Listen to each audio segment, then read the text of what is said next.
Good afternoon, everyone. Thank you for attending this conference.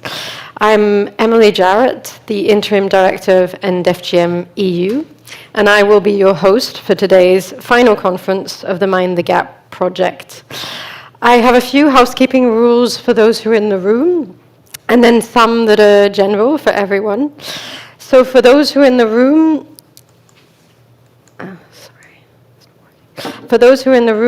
no whispering and no moving around the room during the conference.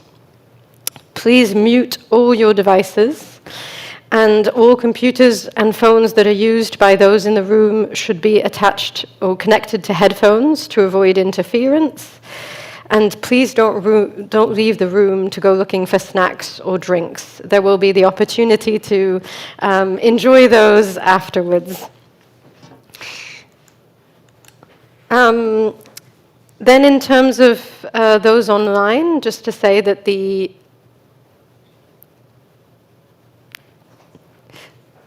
event is being recorded. You've been asked for your consent upon registration. If you don't want to appear on the recording, then please turn off your camera and change your name to guest. The audience will be muted to avoid interferences between speakers and the live interpretation. Please use the chat if you have any comments or questions, and we will do our very best to answer all of them during this conference. And the conference is also being live translated into English, Portuguese, Italian, and Spanish. If you're on Zoom, you can choose your preferred language directly on Zoom, and please do let us know if you're having any issues with the interpretation. You can do so via the chat. So now, thank you everyone for joining our EU conference and for coming to listen and discuss together this important topic that is promoting gender equality in the classrooms and beyond. As I'm sure many of you know, this is an EU-funded project called Mind the Gap that took place in Italy, in Spain, and in Portugal. And in one sentence, Mind the Gap focuses on tackling gender stereotypes in education and on raising awareness among different stakeholders on the ways that gender bias impacts the education, work, and life choices of girls and boys. It builds on the Gender ABC project, which was also funded by the EU, and it's with great pleasure that our partners and experts are with us today to discuss and reflect and share on their experiences on gender equality education and during this project in particular. At End FGM EU, we consider it essential to place our work on ending FGM in Europe within this broader framework of promoting gender equality, as we think that gender-based violence and harmful practices are rooted in gender inequalities. So through education on gender equality in classrooms and beyond, we can change attitudes and behaviors. Without further ado, it's my pleasure to introduce our first speaker, Valentina Fanelli. She coordinated the Mind the Gap project for the last 2 years. She's the project coordinator at Aidos, the Italian Association for Women in Development, which is also a member organization of the End FGM European Network. She manages projects to promote gender equality and to tackle gender-based violence in Italy, in Europe, and internationally. Over to you, Valentina, and thank you very much.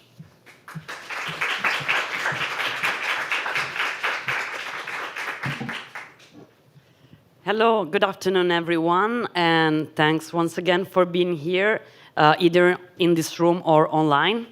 As Emily said, today we are going to have a conversation about gender equality education, and we will do so by taking stock of the results and outcomes of the Mind the Gap project. So, first of all, why this project? Emily already said it a bit. We believe that gender inequality and gender-based violence are very urgent issues to be tackled in our countries and in the European Union. And we believe that one of the best spaces to do so are schools and other educational contexts in general. So what we think is that in order to build a more just and equal society, we need to transform education, to introduce and integrate a gender lens in the educational work. And that we need to build a powerful alliance among gender equalities advocates, professionals of education, and young people. So, as Emily was saying before, this journey started back in 2018 with the Gender ABC project implemented by the same consortium plus another organization from Germany, Terre de Femmes. And what we did back then, our objective was to prevent and respond to gender-based violence in its many forms in schools. So we developed a very extensive educational program of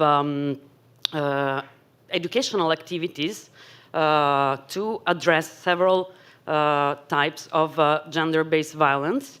And the core activity was really bringing these educational activities into school.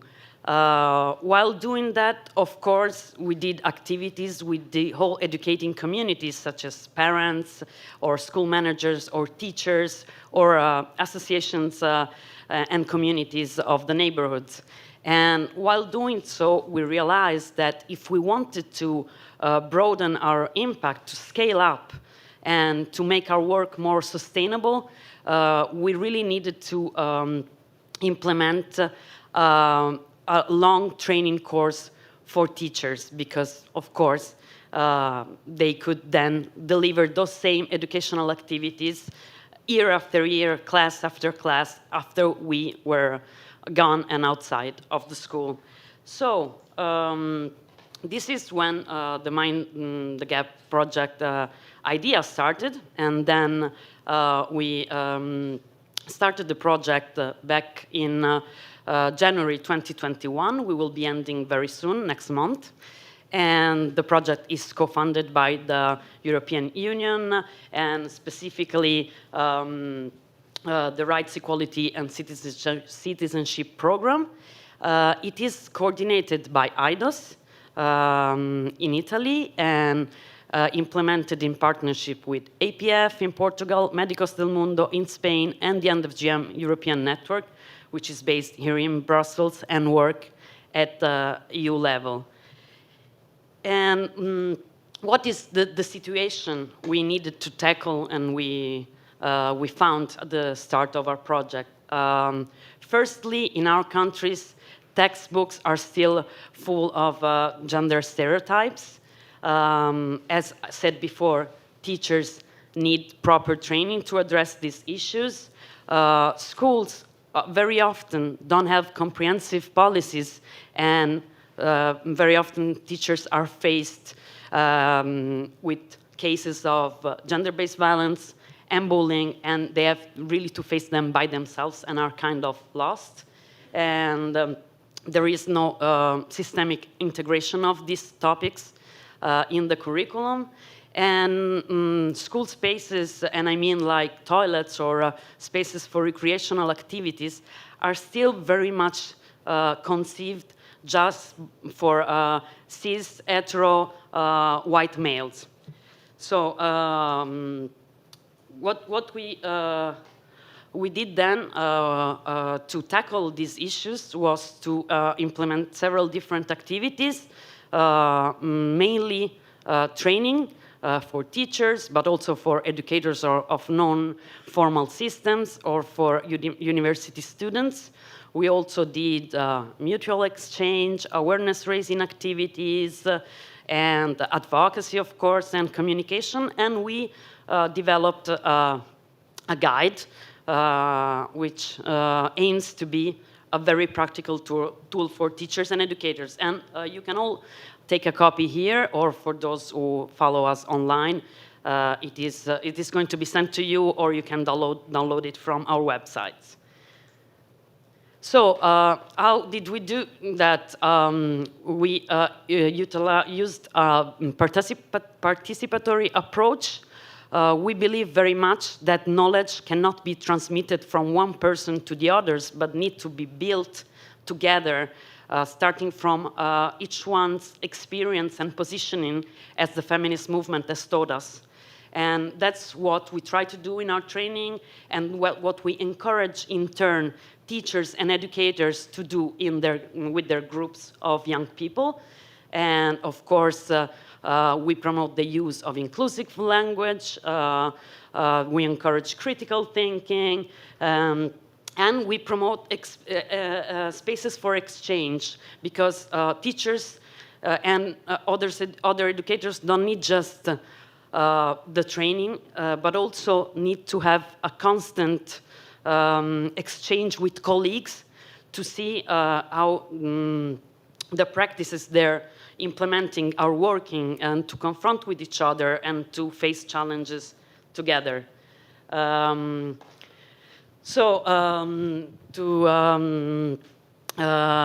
conclude, going forward, we believe that these are the main lessons learned from the project so far, and is that we need continuous training for teachers and educators on this topic. Sparse workshops here and there are not enough. As I said before, regular spaces to exchange among colleagues, and comprehensive programs for school. Really, schools for us can become the most progressive spaces for gender equality in our societies, but to do that, they need to rethink all of their spaces and their practice and embark in a very comprehensive transformational process. Another important lesson learned is the involvement of parents. We need to counter the narrative that see parents resistant to this kind of activities, because the reality is that when we take the time to involve parents and let them know what we're doing, they're often, the vast majority of them, is very happy about what we're doing, and they even ask us to come back again and to do more activities. They really see the need. And last but not least, we need to always remember that schools are there for young people. So, of course, we need to promote activities led by the students themselves. And so that we can hopefully move forward a society where we don't see gender expectations influencing so much and limiting the potential of young people. Thank you, and over to you, Emily.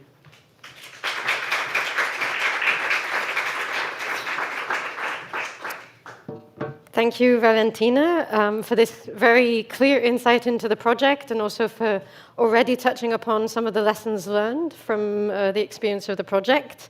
It's also very interesting to see the concrete, measurable results of the project that come out of monitoring and evaluation efforts. The impact of gender equality education on attitudes and behaviors is so challenging to measure, but it has therefore been key for the consortium to work with Sam Cunningham, who's the M&E consultant of the Mind the Gap project, and he's had the privileged position of working closely with the partners for the last 4 years. So I'll hand over to Sam so that he can share some insights. Thank you. Thank you, Emily. So I'm going to run through an quick overview of the results from the project. What we've done is we've implemented a range of questionnaires. So with teachers, they were pre-questionnaires before the training, post-questionnaires after the training. And with other stakeholders, there were questionnaires after only, because they were much shorter sessions, much shorter activities. So I'm going to give you an idea of the key results so far. So if we have a look now. Okay, our slides are not advancing. So those will come up in a minute. So to say a little bit more about the methodology of the monitoring evaluation, while we wait for this, here we go. We created a dashboard online for all the partners to see. Questionnaires were completed online on the whole. So information fed directly through to the dashboard for all the partners in the project to see that the results coming through as the activities were implemented. So these are the project outcomes. 80% of educational staff, teachers, students and parents have a better understanding of gender stereotypes and gender roles. So the most recent information shows that at 91.8%. 80% of educational staff, teachers, students, teachers and parents declare to be more committed to addressing gender stereotypes. So the target there again was 80%, with the most recent result 92.7%. 60% of educational staff and teachers are able to detect gender stereotypes and address gender bias practices in teaching. There was a 60% target there, and most recent information is 96.4%. Finally, 60% of educational staff and teachers involved in the project actively promote gender equality initiatives in schools. Target was 60%. Most recent result, 78.5%. So really good results, really great reaction from mostly this information is about the teachers. That's where we have the majority of monitoring data. If we look at approval ratings, so the percentage selecting good, very good or excellent, we're at 95.4%. So again, really, the project has really been welcomed by the people we've been working with. Actions either taken or planned because of Mind the Gap, so that might be reviewing the textbooks used in the classroom or changing the way that you select male or female students to answer questions. So 4,260 reported actions thus far. Reported changes in pupils' behaviour. So that might be, for example, girls feeling more confident to express themselves in the classroom, or increased empathy amongst students. So reported changes by teachers, 457. So these are really good results. We also looked at changes in attitude amongst teachers. So we gave them several statements that state a stereotype, and we asked the teachers to rate how much they agreed or disagreed with those statements. With the biggest shift we saw was in relation to language, so 10.5% shift. We saw a 4.8% shift in attitudes to stopping bullying, and a 3.2% positive shift in attitudes to equality in science and maths. Now, in terms of qualitative monitoring, we're seeing teachers more than ever bringing the concerns and questions that their students have posed to the training. So they were saying, I'm being asked this issue's being raised, what do I say, what do I do? And one of the most successful ways of addressing that, gender education with students, was participatory methods, pupil-led methods, including forum theatre or theatre of the oppressed. The length of the training courses has been popular, giving teachers spaces to engage in depth in a way that they don't get the opportunity elsewhere. And teachers have tended to self-select for the training. So more could be done to reach teachers that are not self-selecting, that are not signing up. Teachers would like more continuous engagement with gender equality education. More could be done to engage school management and the management of teacher training institutions. And then also the other major gatekeepers are parents. More could be done to engage parents, I think, as has already been mentioned. This opinion from one teacher in Italy, I think, hits home. This project is a drop in the ocean, and what we'd like to see is this rolled out much more widely in schools across Europe. Thank you. Back to Emily.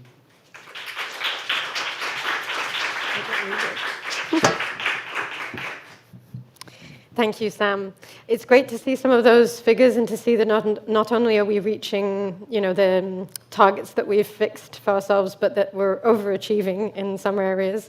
So thank you for that, and also for the yeah, for the lessons and the call to do more in future.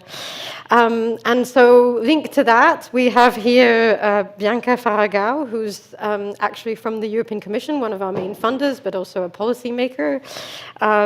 This project is mainly funded by the European Commission, and as we said, the Commission has been a strong ally of End FGM EU and its members and partners.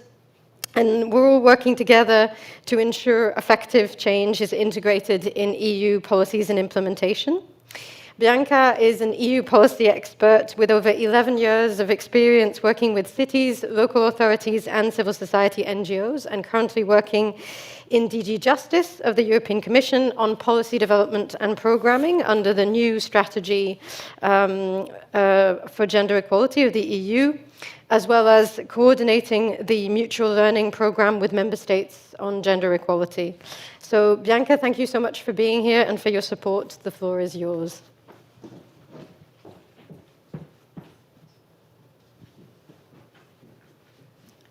So good afternoon, everyone, also from the side of the Commission. I'm very happy to be here. Thank you for the invitation, and thank you for presenting this very important project. I am delighted to hear about the success and the outcomes. I think I'm best placed to be speaking after the outcome evaluation and the overview of the project, and I'm also looking forward to see the panel. So I will give a bit of overview how the project links to the EU level and what we can bring from the project to the EU level to our policy making. So as I was introduced, I work on gender equality issues in the DG Justice of the Commission, especially on gender-based violence, but also more broadly on gender equality. And as we all know, gender equality is a fundamental value of the EU since its birth in 1957. It's part of our treaties, part of our Charter of Fundamental Rights, so it should really be a guiding principle for all our policies and all our work on the ground. So that's fundamental. But we know gender equality progress towards the equality has been slow, and the pandemic, COVID-19 pandemic, has even reversed some progress that we've achieved over the last 10 years. We know that the pandemic has exacerbated gender inequalities in many areas, as well as social inequalities in schools, because of school closures, because of going online, and I'm really looking forward to hear also from the project how that impacted teaching. The latest results I have from Eurostat is that we are seeing an increase in the rate of young people not in employment, education, or training, the 15 to 29-year-olds. The trend was decreasing before the pandemic. We were reaching very good numbers, good progress, and now again it's increasing, which is very problematic because it shows early indication of early school leaving on the rise.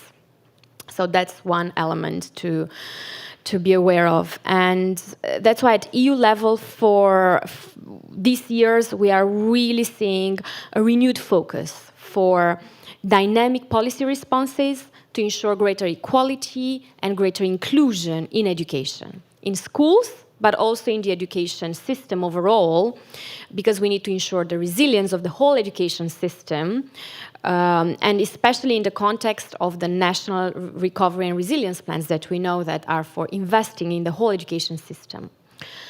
Now, as you know, the Commission, we developed this gender equality strategy. It was launched 2 years ago. It's for the period 2020 to 2025. And we have 3 major objectives. Of course, the vision is to get to a gender equal Europe, where all boys and girls, men and women, should be equal in all areas of society. So that's the ambition. Now, what can we do in the 5 years up front? So the first and foremost goal is to ensure freedom from gender-based violence and gender stereotypes.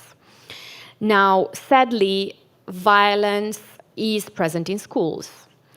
Many students and also teachers do not feel safe at school in some schools in some areas. And also many are victims of sexual harassment or bullying or even cyber bullying or cyber harassment, which we know has increased recently.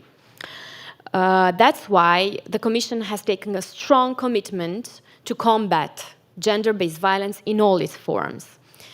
So on 8th of March this year, maybe some of you already know, the European Commission adopted a proposal for a directive to combat violence against women and domestic violence.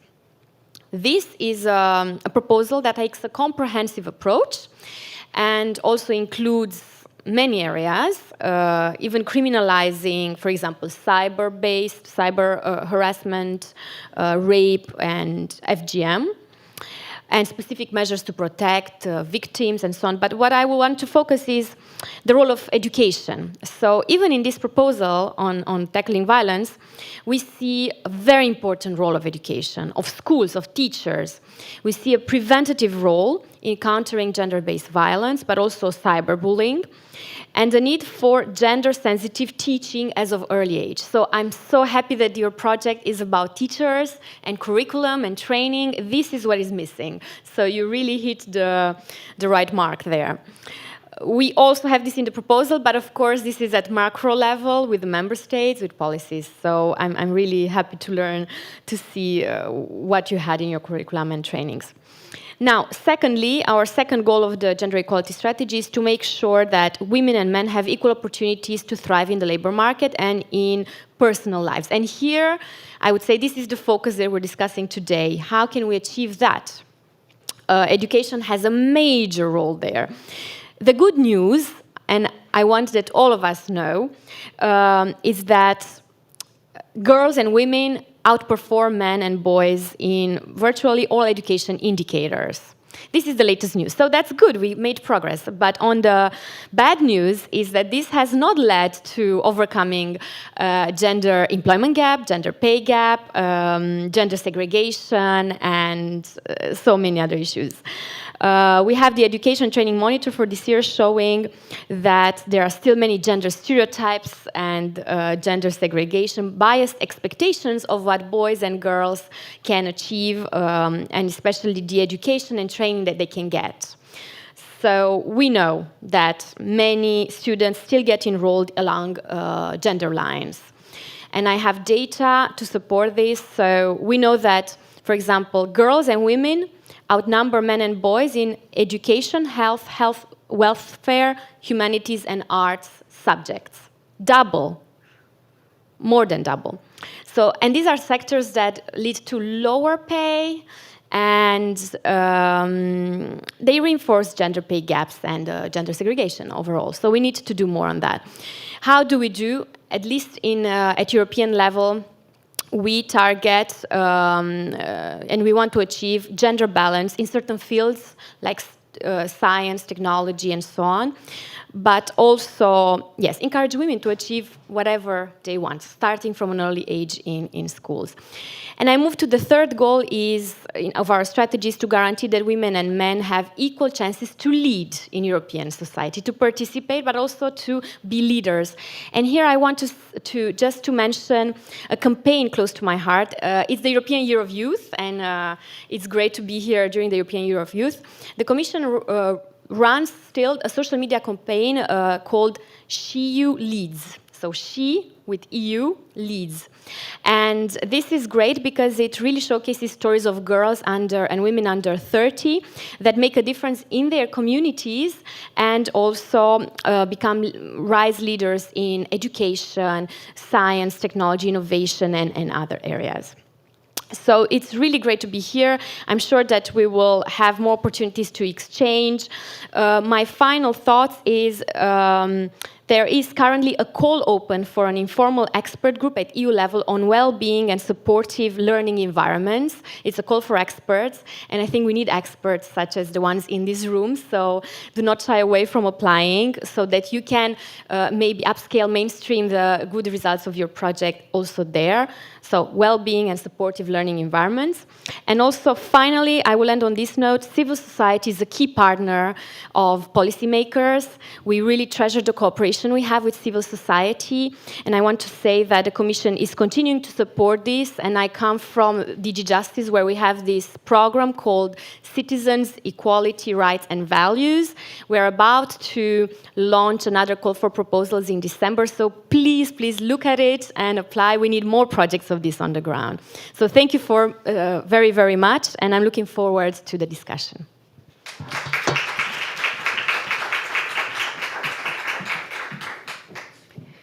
Thank you, Bianca. It's really great to be able to connect the project to the European level in that way, and for us to understand the framework under which you decided to fund our efforts. For our next session, we're going to have a panel, and I'm really happy to introduce our colleague from the network, Isma Benboureba. Isma is the coordinator of programs for the network, and she's also a strong and very passionate feminist activist who will be moderating the panel. And I'll let her introduce our different speakers, so I'll hand over now. Thank you. Thank you so much, Emily, and thank you, everyone. I'm very happy to welcome our panelists. So please, Petra, Amal, Fau, Sonia, and Pina join me.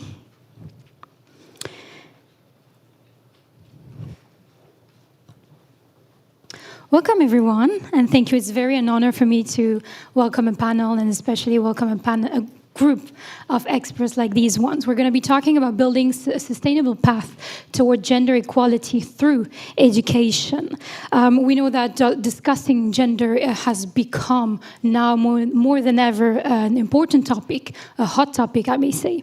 And this is basically what Mind the Gap has been bringing, like bringing an answer to an issue that we have identified. But of course, this panel is going to be about bringing more information on this.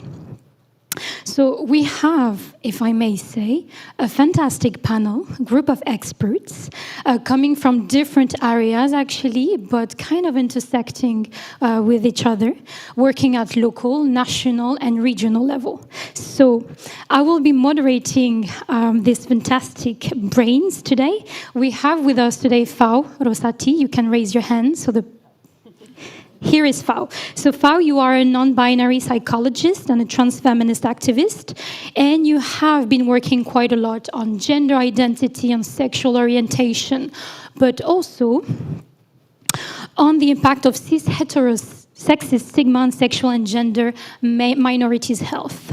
So thank you for being here with us today. Hi, everyone. Directly from Italy. We also have Pina Caporasso. Can you raise your hand? Here is Pina. So if you read the Mind the Gap brochure, or if you have already read it, you might recognize Pina's name, who is the co-author of the brochure. You're welcome to find the brochure outside or on our website. Pina, you are a professional, an educator, a teacher, but you also train different school professionals on the topic of gender equality, so welcome. We also have with us Amal. You can raise your Amal Hussein Ismail, who is our former youth ambassador and now part of the Secretariat. Amal has an extensive knowledge on gender equality, but also on raising awareness on gender equality and sexual violence, such as FGM. Thank you. Sonia Duarte Lopez from APF, so the Family Planning Association in Portugal, Lisbon. So Sonia is a psychologist, but also the Lisbon branch coordinator at APF. She has a lot of gender issues, sexual and reproductive health and rights, and youth leadership programs expertise, and you're also a board member of the End FGM EU.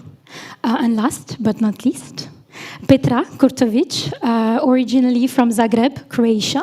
You are the policy officer at European Parliamentary Forum for Sexual and Reproductive Rights. You support and advocate for members of the European Parliament to work on issues such as sexual and reproductive health and rights, but also gender equality and development. So thank you very, very much, all of you, for being here today. If you want to know more about our panelists, don't hesitate to go and look at the programs and at the agenda that you all received. So let's dive in. I look at Pina because I'm going to start with you, Pina, obviously.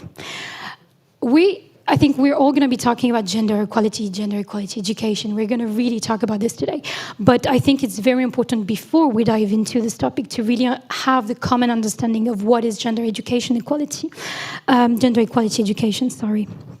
That is actually the reason why the Mind the Gap project exists, what we have already heard from Valentina earlier today. So it would definitely benefit and be a strong opportunity for us to learn from you and to kind of receive the information of what are the objectives of gender equality education, Pina. So good morning, everyone, and thank you for inviting me to join this amazing conference. But thank you also for the whole Mind the Gap project. The objectives of gender equality educations are many. First of all, gender equality education can promote gender equality. Also, it seems like a paradox, but it is the first point since we have to start. But the most important thing is that it provides teachers and educators with some tools that are very useful for them to, for example, tackle gender violence in all the school environment. But also, we will see for more specific objectives that belongs to the school, and that we are not always aware of it. So it contributes also to create a safer environment for everyone. So it affects both the individual aspects and the society as a whole. But starting from the school environment, it is important to reflect on what this kind of education can bring. We all know that both boys and girls are negatively affected from gender stereotypes. And it results as a real gender segregation across study fields. We know that boys are more encouraged to attend study fields that have something to do with STEM area, and as we already heard, women and girls especially are more encouraged to all the areas of humanities, and it depends on the stereotypes that since a very early age, young children, young boys and girls are educated to. So this is the first point, and this is maybe one of the most specific objectives of gender equality in education. If we have to find something specific to do, is to deconstruct all this discrimination through textbooks, through curricula, through all the school materials. So in this, for this kind of aim, for this kind of goals, teachers' education, teachers' training is the fundamental basis. But we will see it after. Another aspect that I think is very important to consider, and especially after the pandemic, I think, is the psychosocial aspect of young people's life. Because we underestimate, I think, the real impact of these gender stereotypes on their relation life. So it is very important. Adolescence and childhood, especially adolescence, are a period of life with big changes, and where the expectations according to the gender roles and gender behavior is really very strong, both on cultural side and both on social side. So it is very important for teachers to think themselves as some guides. Because at the end, I really think that the most important objective of gender education equality is to create a space with freedom for everyone to become what they desire. So this is very important for me as teacher, as educator, not only to think, yes, how to tackle specifically some subject topics, but also all the social and psychological life of our young people. Thank you so much, Pina, and I think it's very interesting what you just said, and we're going to actually be talking about unsafe spaces that also might exist, or informal educational settings. If you have any questions for Pina, you can write it down or wait for the Q&A session. Thank you. You really said it perfectly. We need to discuss, we need to educate on gender equality. It is very important, but it's also a topic that one can learn about, or one can receive the information about. Something very interesting that Petra actually could be discussing with us today is your work at the European Parliamentary Forum, but also specifically the questions of anti-gender movements. Can you explain to us and to the audience how urgent it is today to focus on gender equality education, and specifically why? Thank you. Well, I would say that it is pretty urgent because everything starts from education, so it is a precondition to achieving gender equality. And I'm glad we are talking about these issues today because gender inequality, I would say, is both a cause and a consequence of deep-rooted disparities in our society. So, when we think about the two top priorities of the 21st century, I think we can all agree that it is women's rights and climate change. And at first they can seem like two completely separate issues, but in reality they're inextricably linked. So long-standing gender inequality is actually one of the greatest barriers in successfully tackling climate change, and empowering young women and girls in developing countries is one of the most efficient solutions for limiting global warming to 2 degrees Celsius. And also the United Nations has recognized that there's interlinkage between these two topics and has included gender equality and women's empowerment, actually empowerment of all women and girls in its sustainable development goals. And I want to say that I think that our culture is built upon and benefits from these gender stereotypes, but also this is not something that people are born with. This is something that we learn. This is something that we learn in our societies, in our homes, in kindergartens, in school. Yeah, so we are taught to perceive women and girls as gentle and passive, emotional, and then on the other hand, boys and men as tough and active without too many emotions. And like Pina said, this is the reason why there is less women in STEM and more in care work. And yeah, in care work and domestic work, this work is also being systematically ignored and undervalued, even though it is really important for the system. And young girls are taught to not to have bold opinions and not to be loud, because then they are called they are too much and unladylike. So this is something that we are taught. This is not something that we are born with. And I have to say, as famous feminist from Italy, Silvia Federici, would say, that it takes at least 20 years of socialization and everyday training to become a housewife. And I think this shows that this is actually not natural at all. The dichotomies women-men, passive, active, gentle, tough are, so they're all but natural. This is something that we learn. And also, as we speak, there is a mental health pandemic happening. So this toxic patriarchal culture isn't working for anyone. It doesn't work also for men and boys. So men, because they're trying to be tough and not talk about their emotions, mental health issues impact them differently. They don't talk about it. So substance abuse is higher in men than in women, and they are 3 times more likely to die by suicide than women. I think that this only works, so this toxic patriarchal culture is working only for the status quo, so the richest and the most established ones. And I think this is why we need to change narratives when we talk about men and women and boys and girls. And as you mentioned, there is also anti-gender movement on the rise, unfortunately, and my colleagues at EPF have done a report titled Tip of the Iceberg, which shows that more than $700 million has been spent in anti-gender movements from period of 2009 to 2018. It's a ridiculous amount. And it has so the money has originated from the United States, but also Russian Federation and Europe. And this money, so the money, the factor has increased by times of 4. In 2009, the anti-gender spending was around $20 million, and in 2018, it reached a high $96 million US. And these are the people who are closely linked to anti-abortion initiatives in various European states, for example, in France, Italy, Poland, and Slovakia, but also to anti-gay marriage movements in Austria, Croatia, France, Germany, just to say a few. There are more. So while we were aware that there is a rise of ultra-conservatism in Europe, exactly how they are organizing and funding has not been recognized. So I think this report shows how urgent it is to tackle gender inequalities.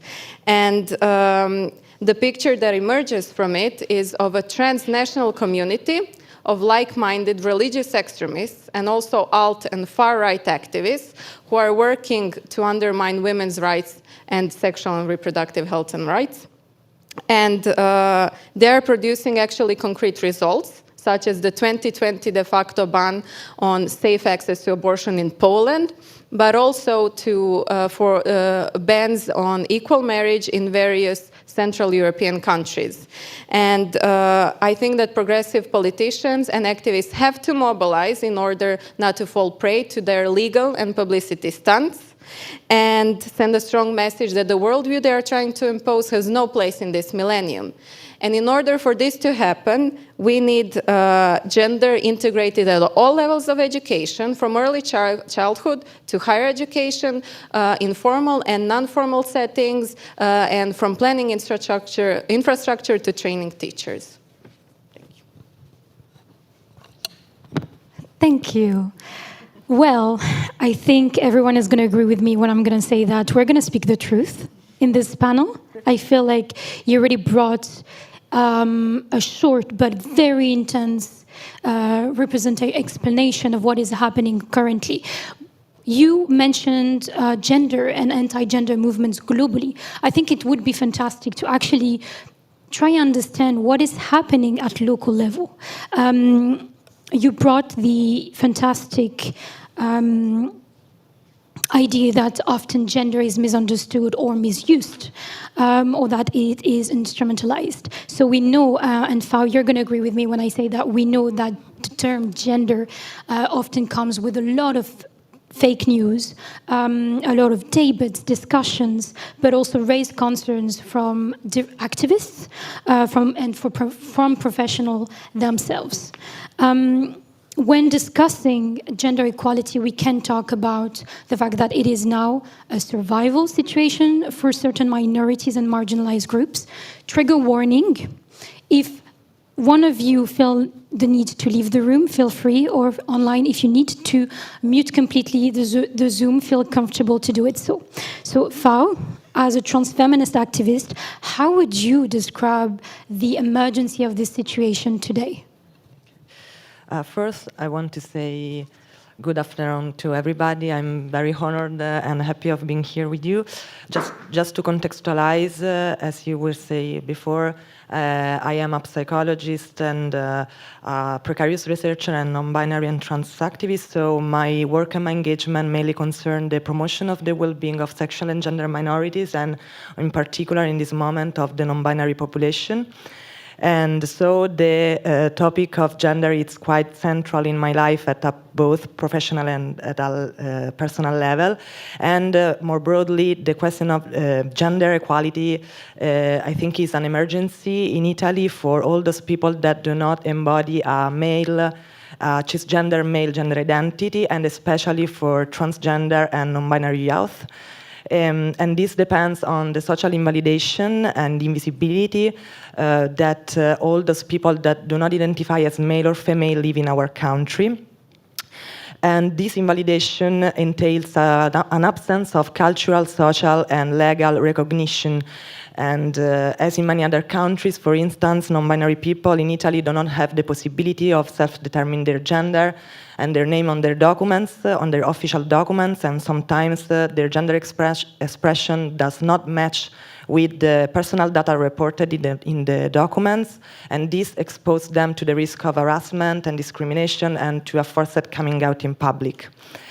So in recent years, some schools and universities started allowing transgender and non-binary students to access to the so-called carriera alias, that is bureaucratic procedure to governing the possibility of change one's name and gender in a binary way only in the school official document. So ideally, this allow to be respected in one's gender by peers and teachers. However, not all schools and not all universities give this possibility of the carriera alias, and even where there is this possibility, not all teachers respect or more broadly understand the importance of the aspects related to gender identity of their students. It often happens that teachers refuse to use the correct name and pronoun of their students. And many studies, many international studies show that the attitude of teachers is fundamental to influence the attitudes of the other students and more broadly to influence the sense of safety of sexual and gender minorities at school. So, with the new Italian government and its conservative and right-wing extremist propaganda, there is the risk to worsen the safeguard of basic human rights of gender minorities. The way in which the term gender is misused by the current government does not depend on lack of knowledge on gender issues, but rather on a purposeful intention of create confusion and invalidate the life of many people. So we still don't know what kind of attack they will pursue to the small and still insufficient rights and guarantees that we gained during the last decades, such as gender-affirming medical and social paths or inclusive policies in the schools. But we know that many people are afraid, many transgender and non-binary people are afraid that their rights will be denied. And again, many transgender and non-binary people suffer from precarious mental health conditions due to the social stigma that impacted their mental health. And some of them attempt or commit suicide, especially during adolescence. So yes, this is a survival issue. Being affirmed in one's gender is a survival issue, and receiving support from family, friends, and from school is a survival issue. Yes. Thank you so much, Fao. We're going to talk more about this in the second part. So you brought the important topic of transgender people and non-binary people's rights, which is today also urgent to discuss. Something very important also that we wanted to discuss was young people. Gender equality is an issue that we should focus on for sure, we all agree on that. But we also realize that often there is the stereotype that comes with young people, that a lot of, like often we say, oh, but young people know it all. They have the information, they spend hours on TikTok or on Instagram or online or on whatever website. They have the information, they educate not only themselves, but also others. Why would we focus on them? There are so many stereotypes with young people, and Amal is smiling at me. By the way, I do not believe what I just said. Amal, you're a young person yourself. You also identify as a Black woman. What would you reply to the people that just say that young people like you do not need gender equality education, that you're already aware of that and you're on board with it, and the world is going to be better, potentially with the next generation? Thank you very much. And first of all, I would like to say thank you for the people who work really hard on this project and organizing this event and for inviting us. Regarding what you're saying, I would like to say that, of course, young people nowadays, they have a lot of access to internet and also access to a lot of education and a lot of information that in many ways let them be near like all the social movement that are taking place around the world, which is really great and amazing. But as an educator, also like while I was giving a lot of workshop and talking about this, became aware of many things that are happening. And one of them is, for example, when we're talking about young people getting to be in touch with that have access on internet and social media, two things tend to happen. And one of them is really good one, and that is they get to be in touch with the human rights movement. They get to be in touch with the feminist movement. They get to be, and they get to acknowledge all the equality movement that are taking place to make this world like a better place. And the good thing about it is many of them, they are becoming change makers. We are seeing a lot of young people who are getting involved and talking and making themselves spaces that they should belong to. But there's also other side of it, and that one is the dangerous one, and that is the worst one that we are seeing, and that is the side of them being exposing themselves and being exposed to harassment. Many of them are getting to be exposed to cyberbullying that before it was mentioned. And this is not a minor thing, because we are seeing many young people who their life are in danger every day when we're talking about also gender. We are seeing girls, very, very young girls. We are seeing women who are being attacked through online platforms every day, and from their work, from their schools, from their daily life. Their personal and intimate information being shared also is another way of being attacked. And also, like as colleagues share, when we're talking about exposing also their own gender identity with them wanting to. With all of this, is also like very important to raise awareness and talk about it. And all of this is because of the anonymity that is behind of it, because many people think they're safe because no one will discover them, so they're able to do this. And sometimes this get out of the online platforms and get to the reality. On the other hand, I also find it very essential also when we're talking about gender equality, to make it become a real thing and not only a goal to be achieved in the future. And that is to start talking about intersectionality, to start talking about the other type of violence that go with gender. We're talking about mental health, we're talking about all the type of violence also related with the sexual and reproductive right of the young girls, that we are also seeing that with many laws around the world, that these are going backwards instead of going forward. Also, we're talking about the discrimination and racism that many institutions are starting slowly to implement in also European level.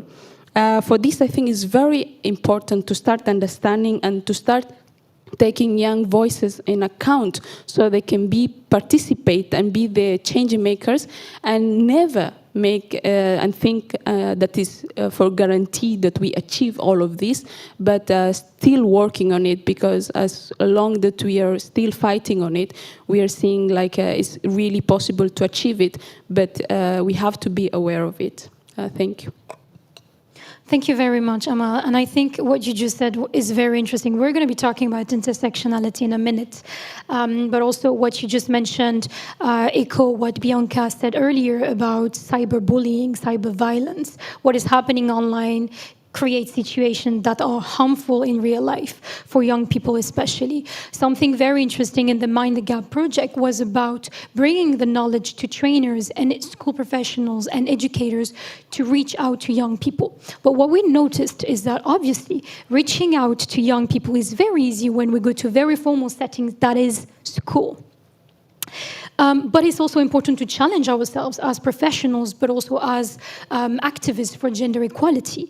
We must acknowledge that today not all young people have access to formal settings, that have access to these educational spaces for many, many different reasons. Sonia, you have worked a lot on different informal educational spaces, and I would really like for you to bring this knowledge here with us.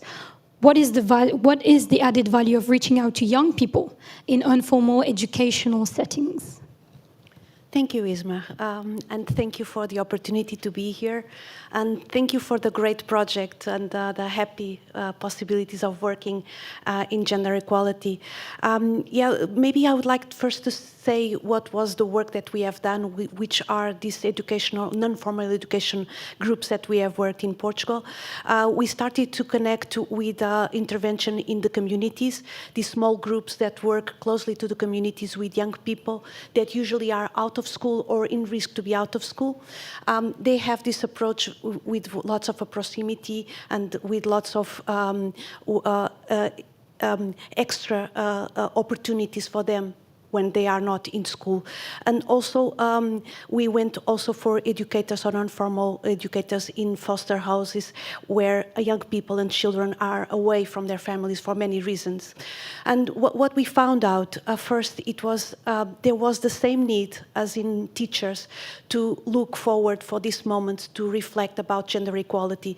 They were really needing to have this issue worked and make reflection, especially because they say that young people bring a lot of questions and they want to be updated and to be able also to answer them.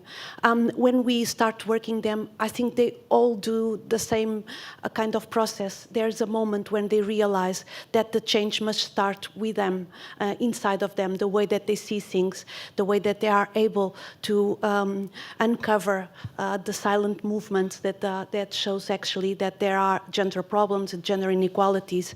And in the end, what was really important is that these young people actually have lots of other vulnerabilities. They are excluded in many ways. The school didn't work for them. They didn't have the answer there. And somehow they bring lots of other questions and they need to be approached in a different way. And on the same time, this is also the educators that have a special relation very close to them and very important also to transform and to be there for them. And so we realize that it's really important to increase what we give to these non-formal educators, because there's a place there to assure that there are safe places for these young people to address, to make questions, to be understood, and to have some kind of answer or some kind of support in their needs.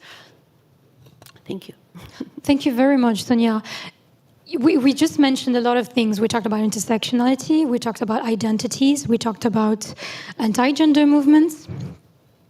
We talked also about young people and what they are at risk of. Let's talk a little bit more about intersectionality. I think it's the word that we've been hearing a lot since 2021. We all agree that, of course, intersectionality and especially gender equality intersects with many, many things. And as you said it, just Sonia and Fao and everyone in this panel, young people especially, but also adults in general, have very complex identities. We are umbrellas. And what we see also is that when we talk about gender equality, we often talk about race, economic status, or identities, or religion, but with a lot of shyness and almost taboos sometimes. So I have heard a lot, women, men, boys, girls, since the beginning of this conference. And I think it's good that we say again, gender equality is not just men versus women, or white people versus people of colors, or cisgender people versus non-binaries, etc. I think it's very good that we mention it a lot. Again, we are umbrellas, all of us, and I think it's very good that in this panel we have actually two great experts and activists themselves who have been working in bringing intersectionality and bringing these identities into their work for gender equality. Fao and Ama, from your position and expertise, can you give tips, maybe best ways, to make sure that gender equality truly includes everyone? And I think we're going to start with Fao. Okay. Okay, yes, I believe that an inclusive education on gender equality should acknowledge gender stereotypes, unequal opportunities for boys and girls, men and women, and between boys and girls, men and women, but also cisgender heterosexual people and transgender non-heterosexual people. And as you would say, must acknowledge also the impact of intersectionality as the incorporation and overlapping of multiple marginalized identities such as race, ethnicity, but also migratory background, sexual orientation, gender identity, class, disability, and so on. So I think that it is fundamental to give voice directly to those people that embody multiple multiple oppressions or marginalized identities, since they are the very experts of their lives, and an inclusive and affirmative education should provide the inclusion and economic compensation of such people that are too often excluded from a regular wage labor. Considering them as expert trainers and counselors. And for what concerns, for instance, my personal experience, during the last few years, I was asked by different professionals, such as psychologists, educators, or teachers, to provide training on gender identity issues, on non-binarism and transgender identities, since they didn't know how to relate with transgender non-binary people they deal with during their working activities. And this is often, quite all the time, an unpaid work, because the institutional education does not recognize the importance of regularly including these topics in their curricula, or worse, actively opposed to these kinds of trainings, because by using the rhetoric of gender ideology and the impact of gender ideology on the children's development. For me, such unpaid work is motivated by the urge to reduce the risk of negative interaction with non-binary and trans youth, and so with the negative impact on their mental health. As local organizations, NGOs, and individual experts, I think that it is fundamental to continue to collaborate and create together programs aimed at reinforcing good environments for the development, for the psychological development of children. And this means creating cultural education, like training programs, guidelines, and inclusive policies in the schools. In other words, I think that like a project like Mind the Gap, it's a good example of a qualified project in the education of gender equality. Thank you so much. Would you like to say something, Amal? I totally agree. I mean, I would like to say that, of course, as you said, the key is the intersectionality. I think that's very important to focus on that. And also creating safe space where like young people can talk, they can learn, they can debate, and they can get to know what is gender equality and how they can achieve this. Also because our political and economic systems does not represent the whole reality. So it's really important this, because sometimes they can send a very dangerous and wrong message to the society, and especially to the young people. So we need to create space where they can learn and they can get to know others' realities. For me, I think it's really necessary, and it's very important, the narrative, the getting to control and understanding the discourse. And that's also why I think this project is really important, because it's giving another optic to the reality of many people, because also, as we know, history tend to a lot make invisible the girls, women, and other type of genders realities. So that's why, for me, I will suggest to start and continue the work that this project already did, and that is start to work in the classrooms. But not only I will suggest to do like short workshops, but also like going further and implementing all these changes on the educational curriculum. Because as an educator, many times I find this, that many teachers said to me, like, it's very hard, because how can we implement all of this change? Because how can we do this in mathematics or when we are teaching about literature? Well, then start to forget what you have learned and start to learn again, like the new knowledge. Start to discover other people who were in the history and they were made invisible. Like, for example, in my workshops, I talk about one of a short example is when I'm giving this workshop about what happened in South Africa in the apartheid to the children and young people. Everyone knows Nelson Mandela, and that is amazing and that is great. But what happened with the women? There was no any women there. None of them did anything. And when I talk, for example, about Lilian Ngoyi, I explained her amazing work in how she created from the scratch a whole movement that encouraged more than 20,000 women to fight against this system. And what she did was amazing, but history made her invisible, absolutely invisible. And we can include this in history.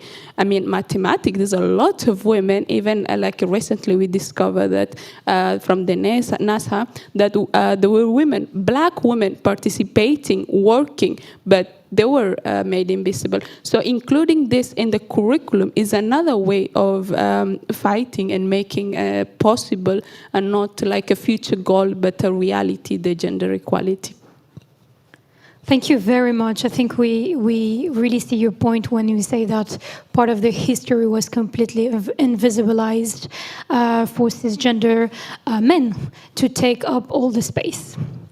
I think something also very interesting is that all of us in this panel today, and specifically all of you, agree that we should only be calling on advocating for gender equality, but we should promote it. We should have it in schools. We should do more. I heard keywords such as systems, countries, governments, curriculum. And that is very good, because one of the things that Mind the Gap project is saying is that we are bringing a solution to educational schools and to systems, to educational schools and to teachers and educators. But there is so much that we can do as CSOs, but also professionals in the sector, or educators or activists. And of course, young people. Petra, coming back to you. Part of your work is to advocate for changes in laws, actually, but also you work with member states to be proactive on these questions. But I think it's important to know and to have your point of view on how can we secure the progress that already exists, but also how can we accelerate the changes. Thank you. Yes, not just member states, but also European Parliament. And we heard already today that gender equality is a fundamental human right, but it's not just that. I think it's also a necessary foundation for achieving a peaceful and sustainable world.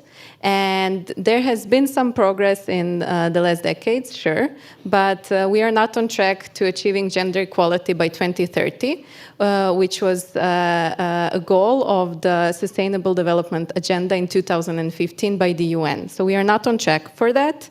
And also the social and economic fallout from the COVID-19 pandemic has made the situation even bleaker. So we are lacking progress in time spent on domestic and housework, which I mentioned before, but also in gender budgeting and decision-making regarding gender equality and sexual and reproductive health and rights in general.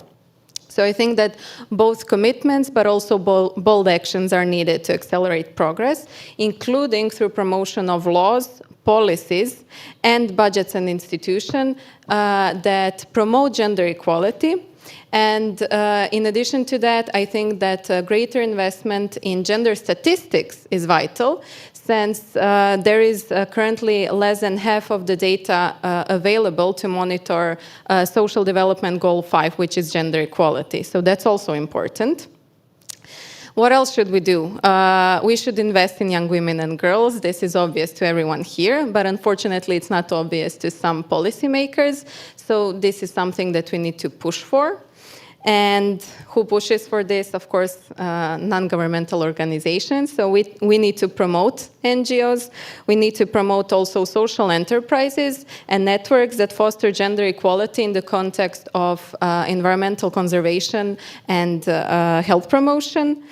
But coming from EPF, I have to say that sustained and meaningful civil society organization participation at a regional but also at national level is crucial. So at EPF, we try to do so by working with parliamentarians, by policy making, but also by awareness raising, because neither MEPs, so members of European Parliament, but also parliamentarians across Europe are not always experts in their field, especially at the European Parliament, because they change committees quite often. And this is where civil society organizations jump in, and this is why they are important. So we host a variety of events like this, produce fact sheets like this one, which is super important, and write letters to key decision makers, and so on. So equality can only come once we address inequality in legislation. And you know the saying, where there is a will, there is a way. Well, where there is political will, there is a way. So we need to influence the political will. And I think that, and this was mentioned before, to truly make change, people who sit at the table should, and who are quick to cite gender equality or intersectionality, should include real people who live those lives in the decision making. So, yeah, unfortunately, policies are not a magic wand to swipe away all inequalities, and they are not enough. So to secure progress and accelerate change, we need campaigns and advocacy like this one. We also need to monitor what impacts policies have, because it's one thing to have something on the paper, but it's other thing to have it in reality. So on the paper, I could have access to abortion, but if I don't have enough hospitals in my village or in a country where I live, or if doctors have conscientious objection, or if it costs a lot, then it's really not possible for me to have an abortion. So it's one thing to have something on the paper, it's other thing to really have it. And we also mentioned a lot of backlashes, anti-gender movements. It's important to follow them, to see where their funding comes from, but also to monitor their activities. And so to conclude, I have to say that on the one hand, we really need to push for faster progress towards gender equal world, but then on the other hand, we also need to fight backlashes and safeguard already made achievements. And we at civil society need to be alert and flexible because of this, and we need to self-reflect constantly, and to assess who our possible allies are. So is it transgender community? Is it Black Lives Matter? Is it environmental movements? Who the movable middle is? So these are the crucial questions when we talk about change and progress. Thanks. Thank you so much, Petra. It really echoes the thousands of hours of conversations that we have from Gender ABC to Mind the Gap. I think what you just said really makes me want to go back to Mind the Gap, since we apparently all agree that Mind the Gap was and is currently a solution to this identified problem, and that plays a very important role since it is carried on by CSOs. We have tried in this consortium to make the resourceful impactful, accessible, easy to use, but also full of resources. Pina, what is that the Mind the Gap project brought that was absolutely necessary and needed by teachers and educators? I think that this project gave them some important tools, and I want to explain better which ones. First of all, the guide, because we conceived the guide not only as a theoretical essay or course, even if there are some resources referring to some theoretical researches, but we conceived it and we provided it with some resources and practical examples. Because teachers and educators often ask for and express this need to have some, for example, project already done, already realized, or, for example, suggestions of new ideas, or also practical examples. And this gives them the feeling that they are not alone. They can do something, they can change something. It is important, but I think that the other aspect, not only the guide, was the training, because we spoke a lot about, for example, how to integrate in official curriculum. Now Amal did a big speech about it, how to integrate in official curriculum some subjects and people that are far away from being there. But we also have to consider that teachers and educators and everyone of us has a hidden curriculum.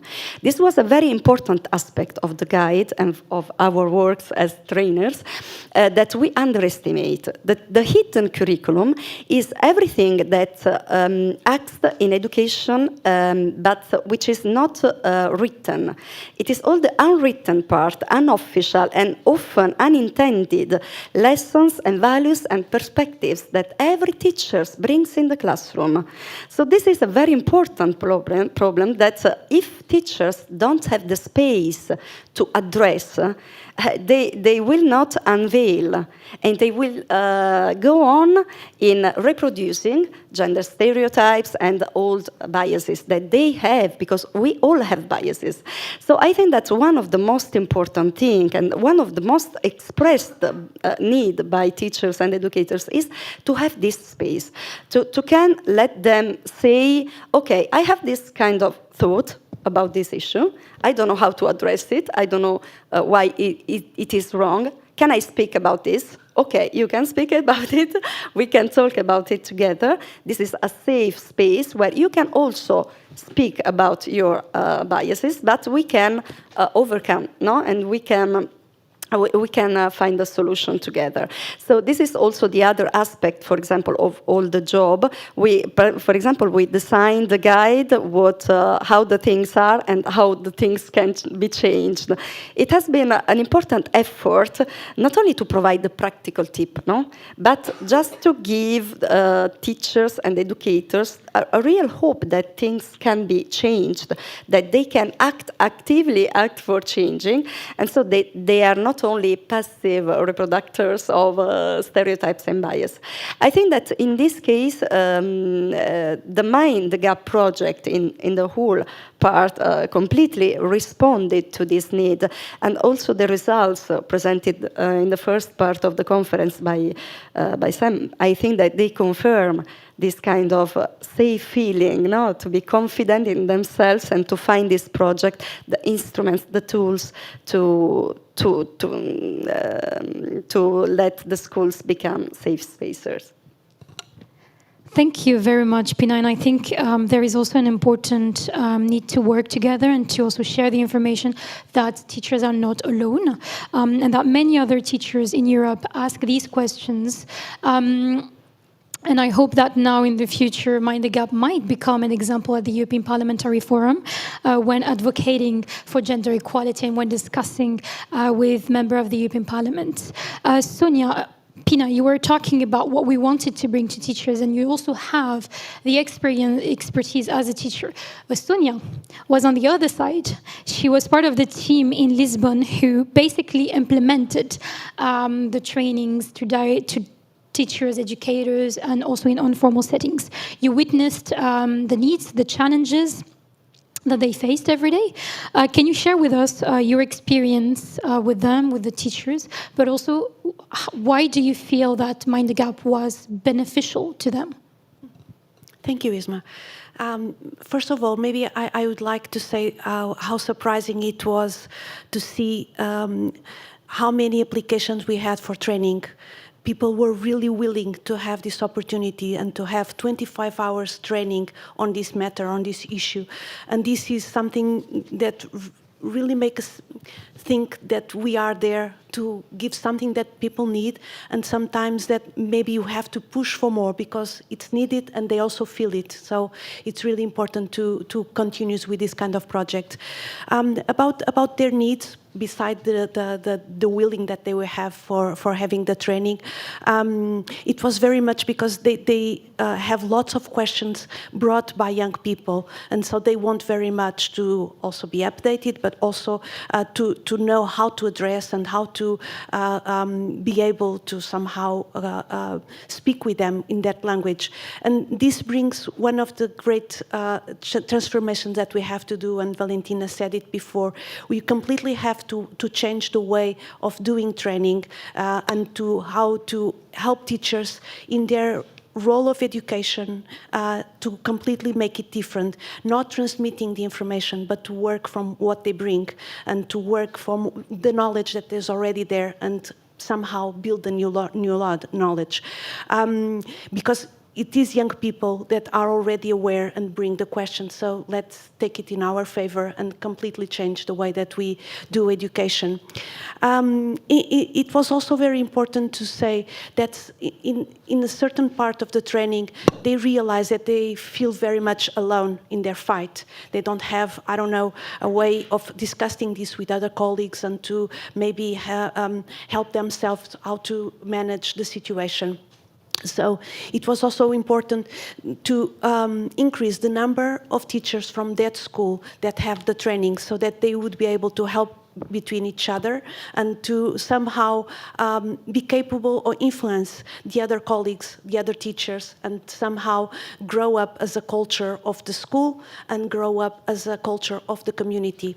So this was also very important because we also need to give them not just the strength and the the confidence to approach this subject, but also to make them feel that they make a part of an entire community. And because that's the only way also to fight all the resistance that we feel that there is going on against the gender issues. And so this was also very important. This is not something that you just lead with one young people, with one class, with one school, but you really have to think about the entire community and also the families to be always involved in all these parts of the procedures. Yeah, that's what I want to say. Thank you so much, Sonia. And I think it really echoes what the majority of the people sitting in this panel has been saying, is that we need to have a sense of community and we really need to engage all together when talking about gender equality education. I have to say that it has been my privilege being in this panel, but I need to share my privilege with others who might have questions, because I do have many questions. But I think it's also important for the audience present in the room, but also on Zoom, to be able to discuss with you. We already have a few questions happening, so I'm going to look at the screen. So we have a comment from Barbara. This debate is very interesting. However, I believe that feminist movements should start interconnecting with base movements aimed at defending public education. Otherwise, it will be impossible to realize what structural obstacles refrain us teachers from getting back the freedom we enjoyed until 20 years ago. Would be very happy to know what happened 20 years ago, Barbara. If a teacher is not free to choose her program, her tools, her teaching, and assessing methods leading to real change, how can we move forward? That is a question for Pina. Yes, of course. Oh, Barbara keeps on texting us. Sorry. So, certifying skills and standardized assessments are worsening the level of quality and teaching freedom. Very interesting, because Sonia can bring her experience, since we did have certifications within the Mind the Gap project. So maybe, Pina, very shortly, you can answer the first part, and then Sonia, the other part. If others would like to answer, feel free. I have the feeling that this question comes from Italy because, of course, but it is a very important thing, because in Italy, the public school is under a very big attack. I want to be honest about it, and we cannot hide this problem. So the question is important, but I think that we don't have to lose our strength. This is a very important thing, because the more teachers are aware of this, the more they can struggle against this. So it is true that we have to unite the right to go to school for everyone, and this is the main aim of public school. So we have to fight to reinforce public school, but we can also go on, because we are in our classroom. We are not alone, we are with our pupils, so we can do things in our classroom. Even if we don't have a curriculum that encourages us to take action, but we know that all the unwritten things that we communicate with our pupils can reinforce, can help them, can give them a safe space and a more open education. So I believe that we can do things, even if the context is not so good for us. Thank you so much. Sonia, would you like to answer the part on certifications and certifying skills specifically? Yeah, yes, in Portugal we had this advantage with the project because we are a training center and it was possible to give credits for the progression in their career. That is a good way to bring them, but actually I also think that people that were applying for the training were not there for the credits. They really want to learn. They were really there the entire time, filling all the objectives and not giving up for the 25 hours. So it's really something that they took for them, not so much for the career. But it's really important at the same time, because if you give something in return, very specific and very obviously, of course, you bring more people to the training. So it's something that you have to fight for, because it's also is important for the teachers. Sonia, do you feel that we should have a mandatory class with certification on gender education and gender equality education when you want to become a teacher? Do you feel that we should do this? If we should have a mandatory training. Training? You mean training? Yes, with like a certificate at the end. Well, for sure. It's always, you can see goods and wrongs on making something mandatory. But anyway, we also have this reality in Portugal because we already have a discipline for citizen and development where they address the gender equality. And there's also a fight to finish with discipline with students.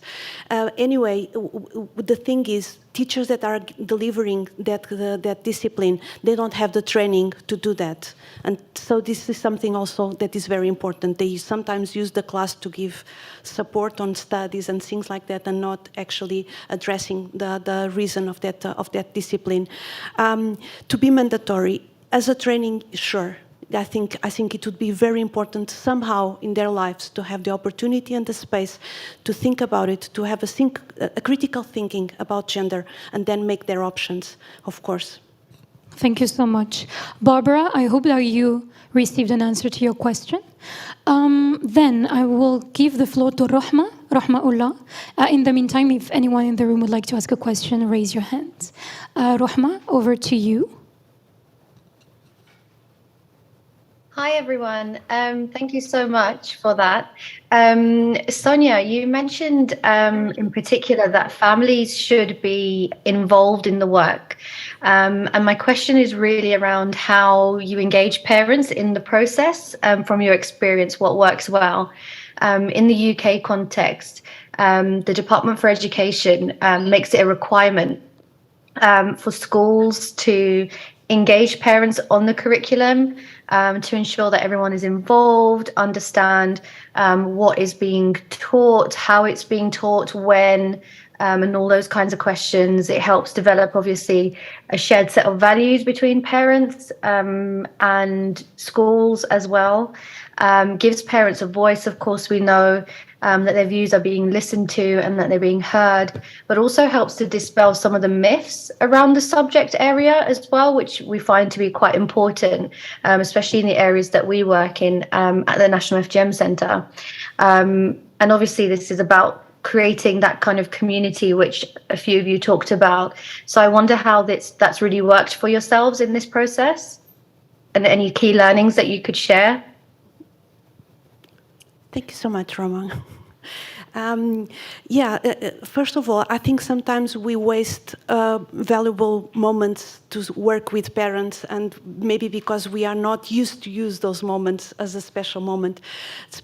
Teachers speak a lot one by one with parents, and starting from there is a good opportunity to explain what is going on as working on gender equality, on sexuality education, or whatever is going on. Sometimes there are opportunities also because you are developing a project, but you don't communicate with the families about the project that you're developing. And it's very easy, just an email or sending a letter, and so you're already working with the parents, and sometimes you're not aware that you can use these channels to start working with parents. Yeah, and also in Portugal, we also develop a lot the Parents Association that is mandatory to complement with the board from the schools. They have a role there to, usually it's about the curriculum and the meals and the organization of the school, but if we reach the Parents Association, it's also important because they are working with other parents and they also can mobilize and make awareness with other parents. Yeah, and I'm not sure if I have clues about the solution because it's not easy to involve parents, but sometimes it's more about creativity and not waste good opportunities to engage parents and to give the message. Thank you, and I think we have a lot of teachers and school professionals also on Zoom. So if some of you have tips on how you manage to engage parents, please be our guests. I think we have a question here in the room. Thank you so much. You can. Do you mind standing up so we can see you? And introduce yourself. Yes. Thank you. Hello, thank you. Hello, everybody. I am Ilaria. I work for the ELC, the Euro Central Asian Lesbian Community. My question, I guess it's more for Petra, but I would be also interested to see what Fau thinks about that, because I think that when we speak about education, and you very correctly focused on the anti-gender movement, I think there is a huge political backlash, especially on inclusive education, especially on education that goes beyond the traditional gender roles and includes reflection on LGBTI people, etc. So my question would be, given also the place where we are, what do you think are the tools that we can use as European movement? Because we, as you mentioned, this anti-gender movement is widely spread, it's very well funded, and I'm not sure that as feminist movement and as LGBTI movement, anti-racist movement, we are as united and as strategical in our way of thinking. And I think that's a shame. And I think that on education, it's very important to know that these people are targeting education. We see it in Hungary. Yesterday, I was here in the parliament for the presentation of a book that was published by Labris, a lesbian organization from Hungary, that was censored by the Hungarian government and has triggered the propaganda law that now they have approved in Hungary, which basically make it impossible for people to teach in school or I'm very sorry, I'm very tired today. Teach in school any program related to inclusive education and gender roles. And if that's the way in which we are going in Europe, what Pina was saying about being able in the classroom to anyway say something, I think might not be the case anymore very soon. Thank you. Thank you so much for your question. I think that question was for Petra, but if some of you would like also to say something, feel free. Petra, would you like to answer first? Yes. So if I remember the question, but I hope I No, you said everything correctly. I agree with everything. So what can we do at the European level and as civil societies, as you know, feminist movements working on gender equality? So this is something that I briefly mentioned, but I think that to move forward, there are a couple of ways. So, and this is something that we try to do at EPF, for example. So we need to try to influence policy change. I think this is super important because when you make a policy, you have some sort of a tool. So when you have a policy, then you can try to implement it. But if you don't have a policy, you don't have anything to work with. So this is really important. Then, of course, to really implement something, I think we need a lot of campaigns and advocacy. So civil society is super important, but also to monitor what impact policies have. So we need research, we need data collection, and I think that we also need to focus not just at the European level, so at the Parliament and the Commission and Council, we also need to focus on member state level, because I think that until gender inequality is recognized and acknowledged, we won't go anywhere. And as you mentioned, there are a lot of anti-gender movements. We still get backlashes by mentioning it, let alone saying that we're feminists. Like, oh my God.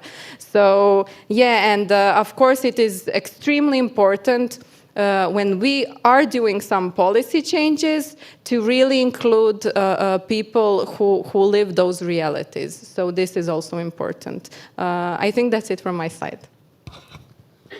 No, I don't know if I can't answer to this complex question, because I think that is one of the questions I ask to myself more or less all the time of my life. But probably I agree also with Petra. I think we need like everything. We need institutional policies and change within the within institutions and movements, grassroots, local organization and movements that create the condition also in the street and in other contexts, less institutional, to make the cultural revolution that I think that we already are doing. This is the reality, even if there is even if the right-wing governments are colonizing our countries, are coming back and are strongly treating our rights, I think that they are also there because we are already did a big cultural revolution on gender issues and also on other things. So just to continue and don't passively stop our actions. Can I just briefly add? Of course. Yeah, I fully agree, and I think it's super important not just to be proactive on making some new changes, some progress, but also in reacting to backlashes, to reacting to anti-gender movements, not to let them slide, not to let them, be loud, and because then things like government in Italy happen, if we don't keep an eye on it. And I think we need to react on that. We need to react on things like war in Ukraine and violence, sexual violence that's happening there. We need to react on things that are happening in Poland and Hungary or in the US on Roe versus Wade. So I think we need to keep our eyes open and react on things that are happening to make sure that they don't happen again. Thank you so much. So to wrap up a little bit, to stay on time,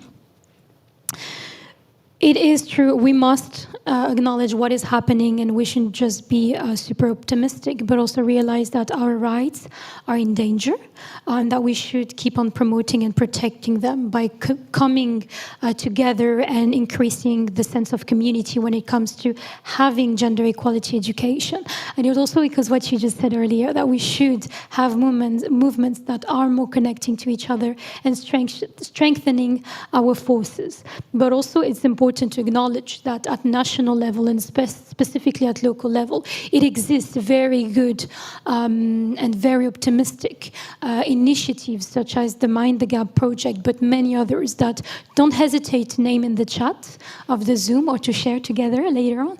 It's very important that we keep on knowing what is happening and that we keep on learning from each other and sharing our knowledge. So I'm going to ask each one of you one final thing in one sentence. Oof, challenge. In one sentence, can you tell me what is it that you would really like all the participants of this conference to remember of today's discussion? It doesn't mean that what you said isn't important, but just in one sentence. I'm going to start with you, Fau, because you're looking at me. Yeah. Okay, we still have to fight to have our life and identities recognized, so let's do it together. Thank you. Sonia? Maybe to rethink the educational system and have a new approach in the way that we see education. Change is possible. Schools can be inclusive environments where everyone can express their full potential, even if the political conditions are not beautiful. I will say still work on creating safe space where we can all have the chance to speak and be listened. I would say optimistically and in fighting mode that we will work and we will not stop until we achieve a gender equal world. Thank you so much. Before you all clap, thank you all very much. I would like to thank your participation and thank also deeply the panelists. You brought many tips and advices on what to do to ensure gender equality education. I would like also to insist on the fact that the discussion is not over.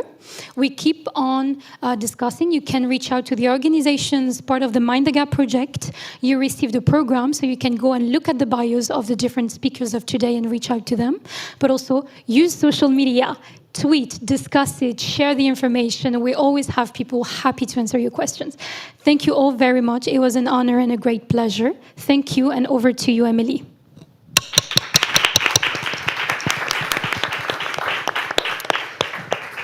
Well, thank you so much to the panel. I think it was a very interesting discussion that touched upon the political and the practical. And now we will turn towards some of the recommendations that come out of the project. They have been created for stakeholders to be proactive in promoting and putting in place gender equality education. And so we have here Jenny Dani from End FGM EU. She's the Policy and Advocacy Coordinator, and Adria Belenguer Soria, who's the Project Officer at Medicos Del Mundo, and particularly the Project Coordinator of the project in Spain. They will be sharing these recommendations with us. Thank you. Thank you so much, Emily, and thank you to this amazing panel. I feel like, so many things have already come up. But I guess we are here to kind of summarize the main recommendations that this project has brought as a conclusion.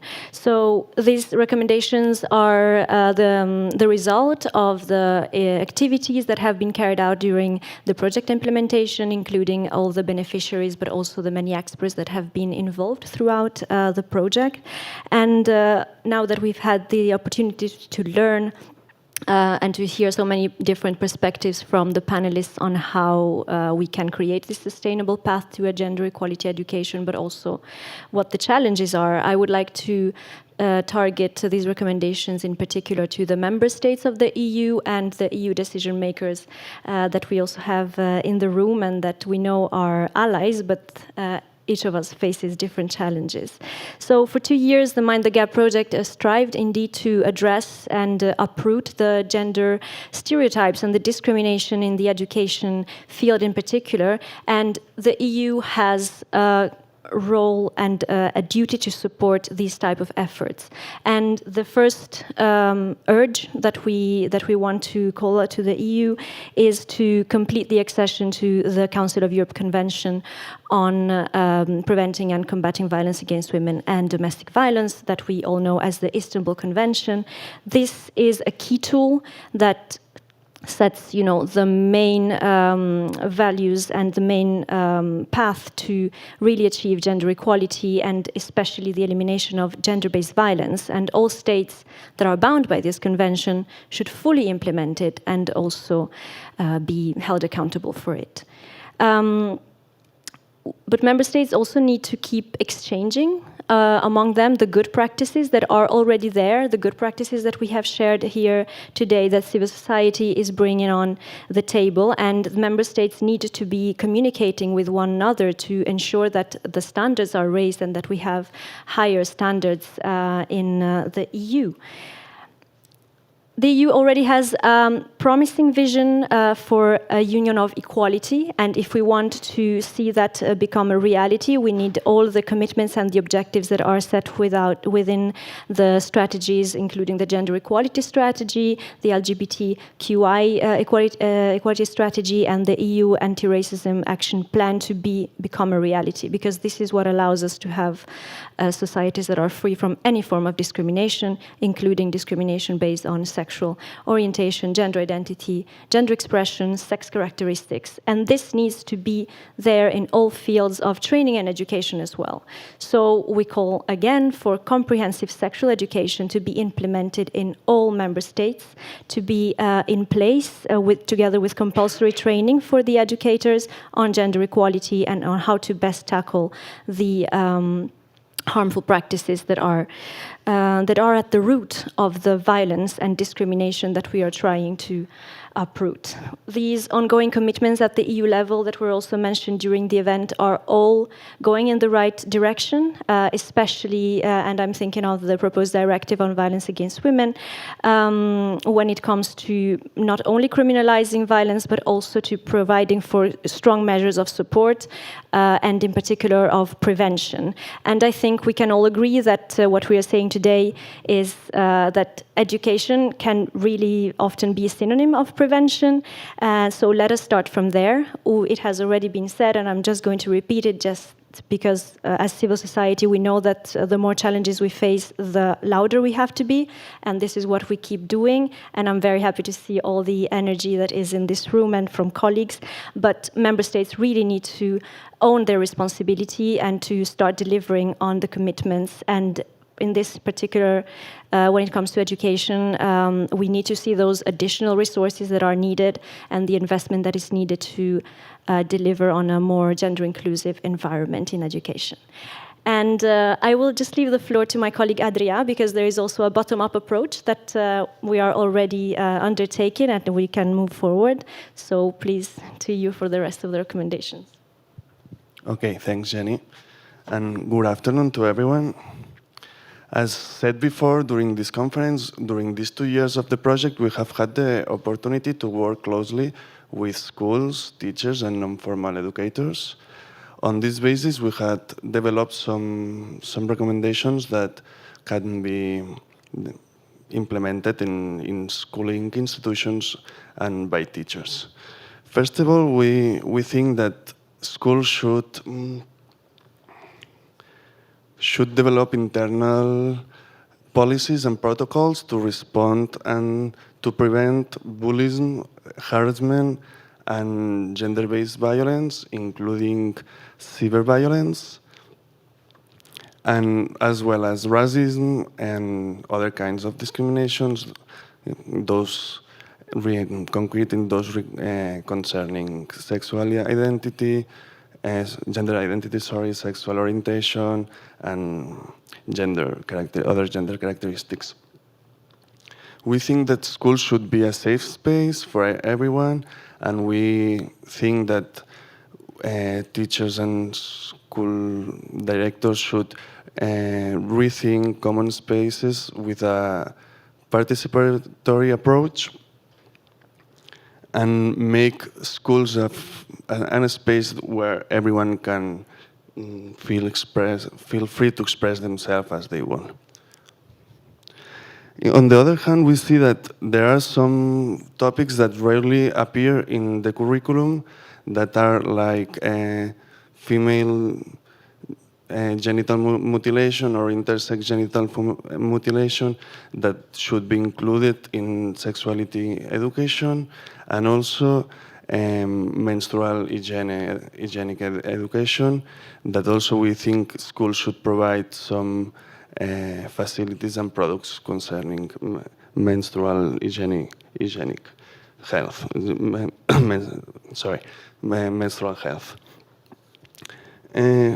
Also, we would like to ask the teachers to use gender-neutral language that includes and takes into consideration all the diverse realities of gender identities and gender realities, and they should use the power that they have in this way, and because they have some power in it, and we cannot have not taken into account, and make sure that when they are in class, they can look for some books that they don't have text using stereotypes, they don't have images using stereotypes, and this work to see what they are teaching in the classroom in these environments. Also, we know that this is difficult for someone to get these materials. I'm coming from Spain. There are a lot of materials that are not updated, that they are using a lot of gender stereotypes. Then think also from schools and from teachers, they should ask and push for getting better materials and asking to the governments or into the institutions to implement these materials, not taking that where there shouldn't be stereotypes. Then to end, I mean, I think that during these 2 years,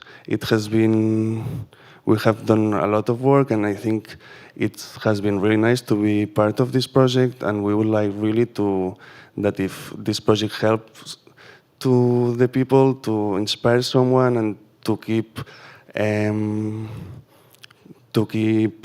working for this, for gender education, and to shape together an equal future. I think it's our drop, our little grain that we have here. Then thank you very much for everything. Yeah.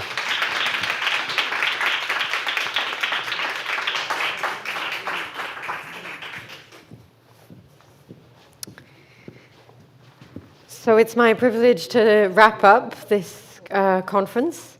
I think it's quite hard to do justice to a 2-year project in a couple of hours, but I think we've done quite a good job of that. We've had Valentina present on the project. We've heard a little bit about the results from M&E. We heard from the Commission about the EU framework, and we had a fascinating panel where the different panelists talked about the need for gender equality education, the challenges they face, but also some of the solutions that the project brings. And finally, we had the recommendations. So now I'd just like to thank you all for your participation, for your questions, and for your speeches, and also for your support for our work and your commitment to creating a more gender equal world, a world that is equal and safe for everyone.